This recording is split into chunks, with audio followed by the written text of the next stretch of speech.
Ikefu uko upande wa Lamine Yamal ama uko upande wa Michael Olise, lakini kuna wengine wanasemaga kwamba Kvicha Kvaratskhelia ni moja ya jamaa ambaye amewazidi sana hawa watoto mpira. Sasa sijui kila mtu anakaga na takwimu zake. Sasa ESPN tayari wametoa namba kulingana na idadi. Namba 1 ameshika Michael Olise, namba 2 ameshika Lamine Yamal, Kvicha Kvaratskhelia yuko nafasi ya 3 Luis Diaz, Lionel Messi, Vinicius Junior, Bukayo Saka, Rafinha, Desire Doe na Jeremy Doku. Hiyo ndio top 10 ya best wide attack kwa sasa.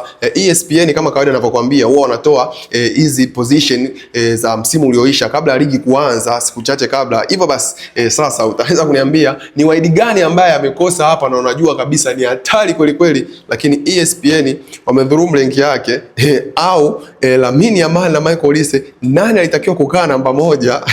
Nataka kuona kwenye comment hapo. Sajibol.